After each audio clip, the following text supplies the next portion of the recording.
ये कहानी है मीना नाम की एक लड़की की, जिसे फोटोग्राफी और वीडियोग्राफी का बहुत शौक था। अरे यार, इस 2 कौड़ी के फोन से एक भी फोटो अच्छी नहीं आती है। तभी वहां मीना की माँ पल्लवी आती है।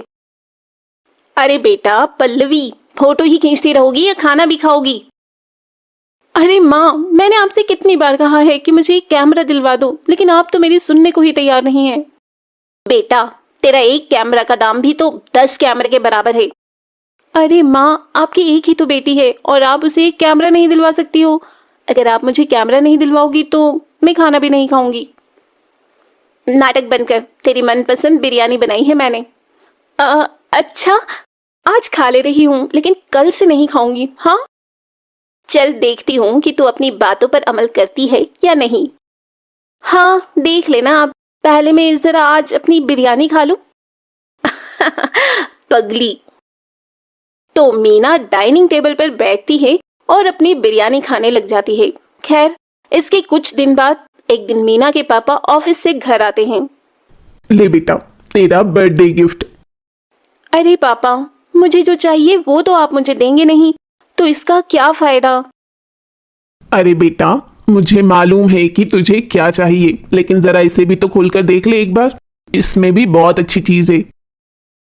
खोल ही लेती हूँ अब। इतने प्यार से जो लेकर आए हैं आप मेरे लिए। मीना गिफ्ट खोलती है तो देखती है कि उसमें कैमरा रखा हुआ है। ये देखकर मीना खुशी के मारे पागल हो जाती है। अजीब, मैंने आपसे मना किया था ना कि इतना महंगा कैमरा अभी मत दिलाइए इसे। आप भी ना। अरे पल्लवी, तुम इतना टेंशन क्यों ले रही हो? अरे इसे फोटोग्राफी और वीडियोग्राफी का शौक है। अगर हम इसके शौक पूरे नहीं करेंगे तो कौन करेगा? Yes papa, you are the great. आप तो मुझे बहुत अच्छे से समझते हैं।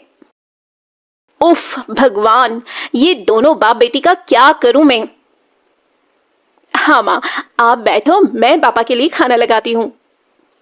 देखा, आपसे कैमरा मिल गया तो खाना भी लगा रही है अब। अरे कोई बात नहीं, अभी इतनी बड़ी बेटी भी नहीं हुई है हमारी, बच्ची ही तो है। खैर, अब मीना को अपना पसंदीदा कैमरा मिल चुका था, इसलिए वो अब अच्छे अच्छे स्पॉट पर जाकर फोटोग्राफी करना शुरू कर देती है। कि तभी एक दिन जब मीना किसी खूबसूरत नदी के किनारे फोटोग्राफी कर रही थी, तभी उसके पास एक आदमी मुंह में रुमाल बांधे हुए आता है। ए, तुम लोग कौन हो? अरे जाने मन, हम लोग कौन है अभी तुझे बताते हैं। इसके बाद दीपक मीना को जोर से धक्का देता है और उसका कैमरा लेकर वहां से भागने लगता है। लेकिन मीना बड़ी चालाक थी, वो जल्दी से दोनों के सिर पर 2 पत्थर से वार करती है। आई! चुप बेवकूफ। वहीं मीना जल्दी से उनके पास आ जाती है और अपना कैमरा उठाती है। बड़ी चालाक बन रही है ना तू। रुक, तुझे अभी इसी नदी में फेंकता हूं।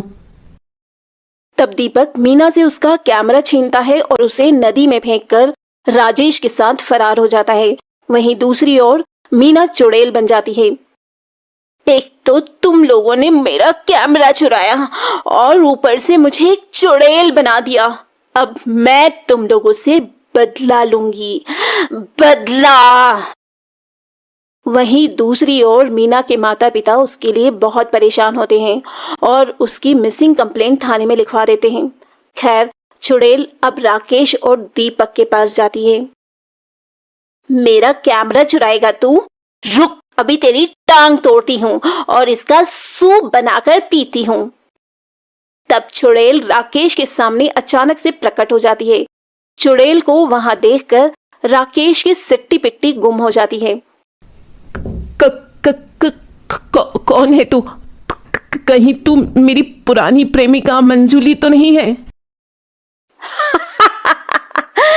अपनी शक्ल देखी आईने में? तेरी कोई पुरानी प्रेमिका भी थी? यकीन नहीं होता। अच्छा, तू मेरा ध्यान भटकाने की कोशिश मत कर, वरना। तुम कोई भी हो, मुझे माफ कर दो, मुझे जाने दो। वैसे मैं इतना बुरा भी नहीं दिखता। हाँ, तू बुरा नहीं दिखता, लेकिन जब तू मरेगा ना तो तू बहुत ही बुरा दिखेगा। मरेगा मतलब? हाँ, अगर तुम मरेगा नहीं तो मैं तेरे हाथ और पैर का सूप बनाकर कैसे पीऊंगी रे। नहीं नहीं, ऐसा मत करना। एक तो मेरा कैमरा चुराता है और मुझे मारता भी है और ऊपर से बोलता है कि तुझे ना मारूं। अच्छा, तो तू कैमरा वाली चुड़ैल है? हाँ। तब इसके बाद चुड़ैल राजेश के हाथ पैर तोड़ देती है और उसे मार डालती है। उसे मारने के बाद चुड़ैल वो कैमरा अपने हाथ में लेती है। रुक, ऐसे ही रहना, अब तेरी एक फोटो खींचती हूँ। और चुड़ैल अपने कैमरे से राजेश की लाश की फोटो खींचती है और बहुत खुश होती है। अगर मैं ना मरती ना तो बहुत अच्छी फोटोग्राफर बन जाती। वाह मीना, तेरी फोटोग्राफी का तो कोई जवाब नहीं। सोच रही हूँ अब से मैं बुरे लोगों को ऐसे ही मारूंगी और उनकी ऐसे ही तस्वीर लूंगी। इस काम में तो बड़ा मजा आने वाला है मीना। लेकिन दूसरा वाला आदमी कहाँ है? पहले तो उसे मारूंगी और सोच रही हूँ कि उसकी खोपड़ी का सूप बनाकर पीऊं। और चुड़ैल अब दीपक को ढूंढने लग जाती है। वहीं शाम को जब दीपक राजेश के पास आता है तो देखता है कि किसी ने राजेश को बहुत बुरी मौत मारा है। नहीं, कहीं ये काम उसी लड़की की आत्मा का तो नहीं है? मुझे भागना होगा यहाँ से। तभी वो वहां से भाग जाता। वहीं दूसरी ओर चुड़ैल एक आदमी की दुकान के पास जाती है। दरअसल वो आदमी मोहल्ले में बासी मिठाइयां बेचता था। इस आदमी की वजह से मेरा बहुत बुरा वाला पेट खराब हो गया था। इसे तो मारना ही पड़ेगा।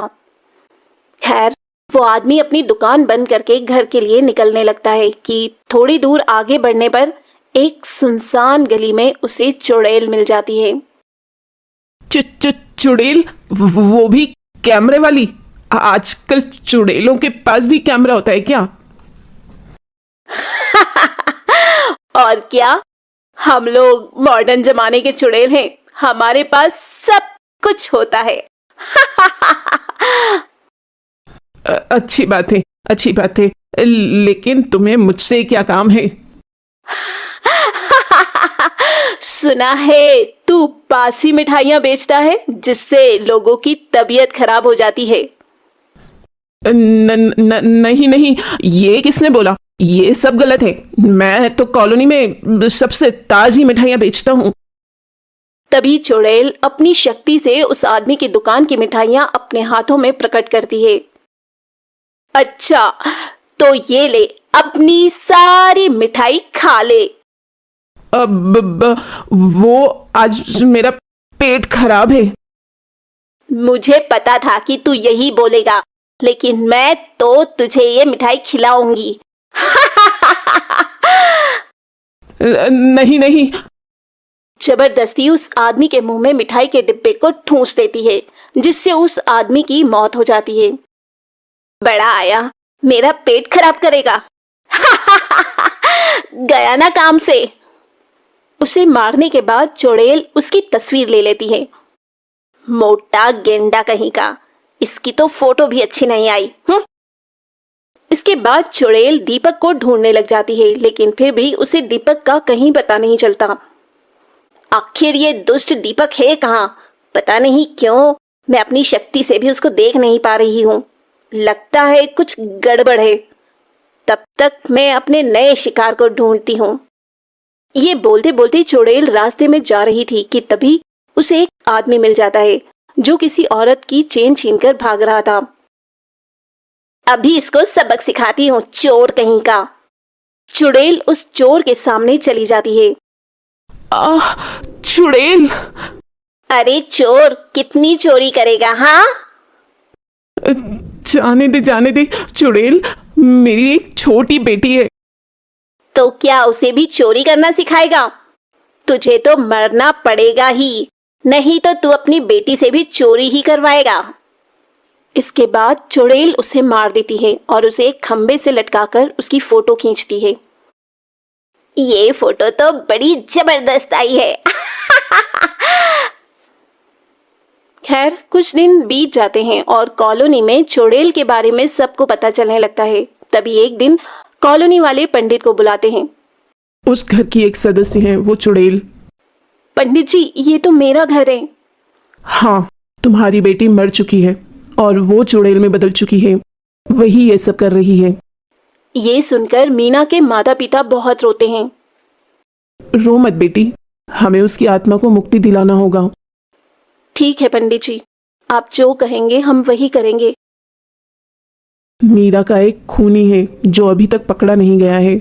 हो सकता है कि उसके पकड़े जाने के बाद उसे मुक्ति मिल जाए। अच्छा पंडित जी। खैर कुछ दिन बाद इंस्पेक्टर दीपक को पकड़ लेते हैं और उसे पकड़कर उसे हथकड़ियां लगाकर कॉलोनी में ले आते हैं, जहां आज कॉलोनी वाले पूजा करने वाले हैं। बेटा मीना, हमें पता है कि तुम्हारे साथ बहुत गलत हुआ है, लेकिन तुम बेवजह बेकसूरों को मत मारो। और ये देखो, दीपक पकड़ा गया है, हमारे सामने आओ। तभी चुड़ैल वहां पर प्रकट हो जाती है। वो लोग बेकसूर नहीं थे। माना कि वो लोग बेकसूर नहीं थे, लेकिन कानून को अपने हाथ में मत लो मीना। हाँ बेटा, अब तो दीपक भी पकड़ा गया है, ये सब मत कर बेटा। हाँ बेटा, तू तो हमारी प्यारी बिटिया थी ना, तो फिर क्यों नहीं करती है ऐसा। इस तरह सभी लोग उसे बहुत समझाते हैं। ठीक है माँ पापा, मैं अब से किसी को भी नहीं मारूंगी, लेकिन इस दीपक को भी नहीं छोड़ूंगी। अलविदा। इतना कहने के बाद चुड़ैल दीपक को अपने साथ हवा में उड़ाकर ले जाती है और जाते जाते ऊपर से कॉलोनी वालों की फोटो भी खींच लेती है। ये फोटो देखकर मैं आप सबको बहुत याद करूंगी।